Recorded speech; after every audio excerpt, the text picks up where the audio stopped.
Pero huwag kang magpaparatang. Do not point the accusing finger to the legislature. The legislature is much more greater than the sum total of its parts. Do not generalize. With this qualified accounts of COA, Madam Speaker, the case of Mayor Magalong is like the pot telling the kettle black. Para pong sinabi po nung palayok, o ikaw kawali, ang itim-itim mo.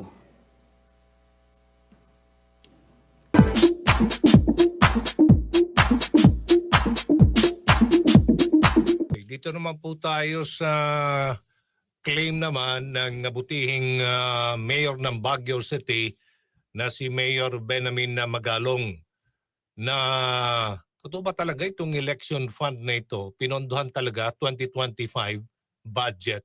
It was passed by lawyers as an election fund.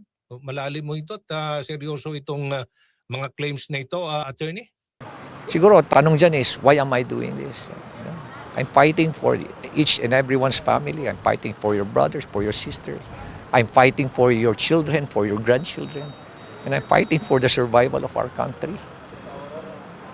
Otherwise, wala na mangyayari. You know, all you have to do is, when you go home, tingnan nyo yung internet. Look at Venezuela. Tingnan nyo yung situation sa Venezuela because of massive corruption. You know, it was the formerly the richest country in Latin America, now the poorest country in Latin America. Halos parallel yung nangyayari sa atin with Venezuela. No? Massive corruptions, untold corruptions, unprecedented corruption na nangyayari. Classic example na lang yung ginawa nila sa ating yung appropriations, di ba? GAA, tingnan mo yung ginawa nila. No less than the president, sabi niya, is a different animal. Saan ka nakakita ng ganun na kukunting tao lang? Mga lawmakers lang, sila lang nag-usas para binago yung buong bicameral, yung NEP. At kita mo yung mga nilagay na mga pondo doon, obviously, election fund ang ginawa doon sa GAA 2025. Actually, sinabi niya nung nakita natin yung kanyang isang pahayag na hindi daw niya masisisi ako dahil kailangan ko ipagtanggol ang administrasyon. Well, alam mo naman na dapat natin intindihan din si Yusek Claire Castro dahil siyempre kailangan niya depensahan din yung administrasyon. Pero gusto ko lang banggitin din sa kanya na alam mo, ang ebidensya naman nandyan na sa inyo Ano? Nandyan din sa social media ang mga ebidensya. Unang-una, yung AKAP na lang. If you remember, nung last year, biglang nagkaroon ng AKAP na walang guidelines, pero ito'y na-distribute. Ano? At ang sino nakinabang dito? Mga congressman na pinalabas pa nila na kakala mo sa kanila.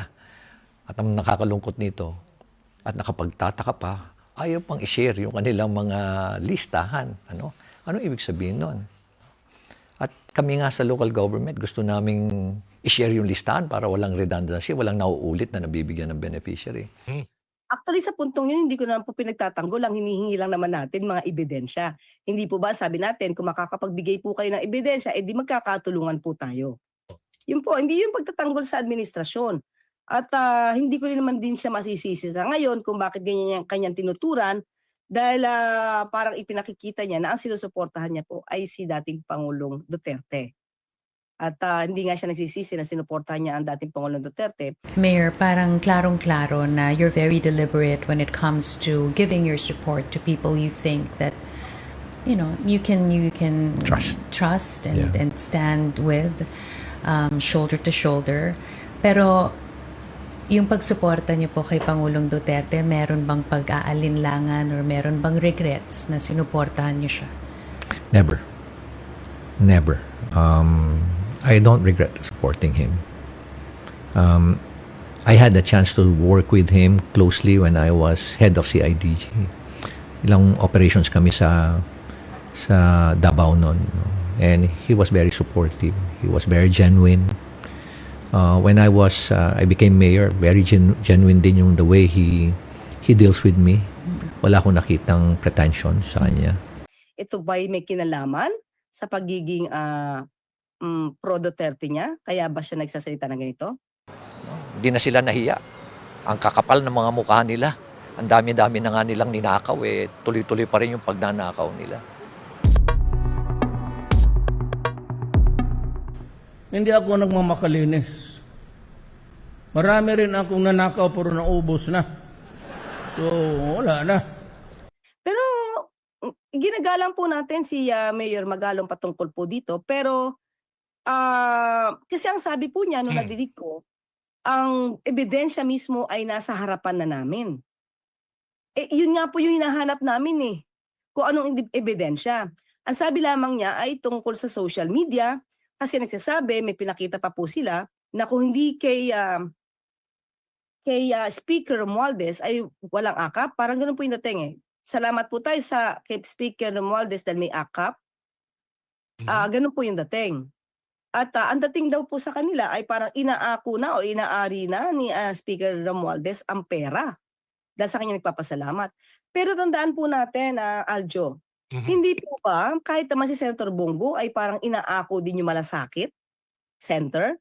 Na to the point na parang siya din yung nagbibigay at ang tao ay nagpapasalamat din naman kay Bongo because of the malasakit center. So ano kaya yung pagkakaiba doon? Kung halimbawa po ang nagsusog ng AKA para sa taong bayan ay si Speaker, ay siguro dapat din lamang po ng malaman ng taong bayan na pinush ito ni Speaker Romualdez para po magkaroon ng additional na tulong sa taong bayan, itong AKAP. Kasi marami po mga tulong ngayon, AKAP, TUPAD, AIK. At sabi po niya, marami na po sa social media nakikita kayo mga politiko na sumasama sa payout. Pero nakita rin po natin, Aljo, si Mayor Magalong ay sumama rin po sa TUPAD payout. Nandun din po rin siya. At sinasabi nga lang po niya na ito dahil hindi galing sa kanya. Ito ay galing sa binabayaran nilang taxes. Dapat ganoon din po. So siguro yun po yung ipanawagan ni Mayor Magalong sa lahat po na sumasakay ng mga politiko dito, hindi po nila yan pera. Para malaman din po ng taong bayan. Pero sabi nga natin, kahit naman si Bongo, di naman po niya pera yung malasakit center. Pero ba't nagpapasalamat kay Senator Bongo? So tandaan natin, lahat po na ipinamimigay na ayuda, AKAP, TUPAD, AIX, hindi po yan galing sa bulsa ng mga politiko. Maliwanag po yan. At sinasabi po niya na walang guidelines. At nakita ko po kasi may guidelines, Sir Aljo 2025 ito, January 23, 2025 para dito sa AKAP ay nagkaroon ng guidelines. Ito So may guidelines po yung AKAP. So ang sabi lang naman natin, makikipagtulungan naman po tayo. Lalo po yan ay si Mayor Magalong naman, magaling na investigador po yan. So hindi po kasi pwedeng may reliable source lang siya, tapos hindi siya magbabanggit ng anumang instance na masasabing ginamit ito para sa election fund. Dapat magbigay po siya ng concrete na instance. Pangalan. Sino? Halimbawa po, ito po kasi sabi ng DSWD, maliwanag po, na hindi po nila binibigay yung pera mismo sa politiko, yung 7 million, 777, tapos may 30-30-30. Siguro dapat maging konkreto po lamang ang kanyang ebidensya para makita natin. Halimbawa lang po, Sir Aljo, kayo yung congressman. Example na kita. Yan, si Congressman Aljo. Binigyan mismo yan ng DSWD ng 7 million. Or nakita nila mismo yung 7 o 21 million o binigay kay Congressman Aljo at ngayon pinamimigay ng Congressman Aljo.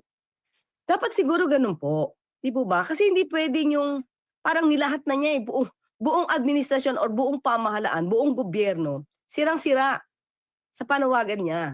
So dapat may concrete lang ng mga tao. Kasi may mga tao po, inosente naman dito, walang kinalaman.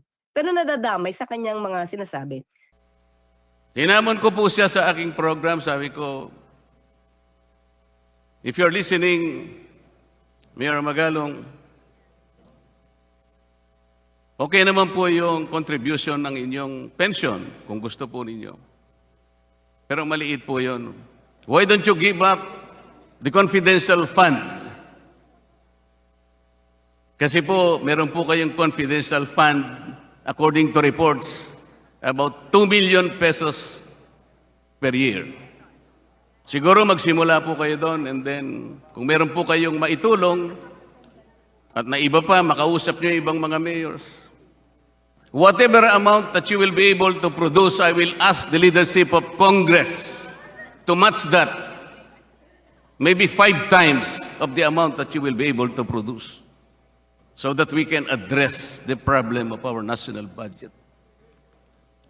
Pero huwag kang magpaparatang. Do not point the accusing finger to the legislature. The legislature is much more greater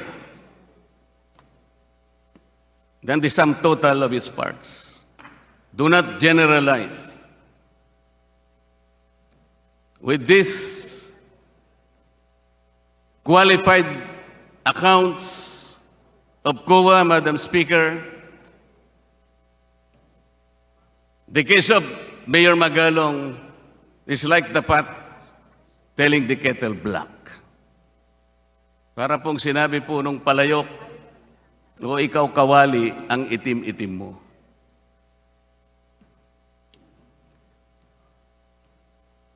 Nasabi ko rin po sa programa ko, Madam Speaker, na maraming illegal gambling dyan sa'yo.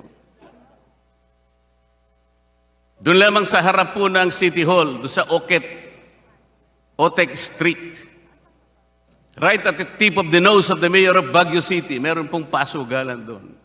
In Dapay, in Ligarda area, doon sa Kayang Hilltop, in Magsaysay area, sa Buknawan, ang dami pong pasugalan. Inamin niya po yun. Sabi niya, hindi ko naman problema yung mga pasugalan. Trabaho ng pulis yan. Sino po ba ang naglalagay ng pulis sa isang syudad, Madam Speaker? Hindi naman ako kanya kumukuha kung ano man ang nagaganap sa pasugalan. Kung hindi ka nagkakaroon, bakit hindi mo ipasara o ipatigil? Masyado naman yatang obvious yun. Sabi pa niya, Madam Speaker, huwag niyong pakikialaman ng Baguio. Ayaw mo palang pakialaman ng Baguio, ba't pinakikialaman mo ang legislature? Did he forget, Madam Speaker, that Congress, aside from legislative functions, meron po tayong dalawa pang natitirang functions. This is the power to conduct inquiry in aid of legislation, as well as the oversight function of Congress. Kaya po natin silang ipatawag. Wag po niyang sasabihin na wag pakialaman ang Baguio. Dahil hindi naman sa kanya ang Baguio.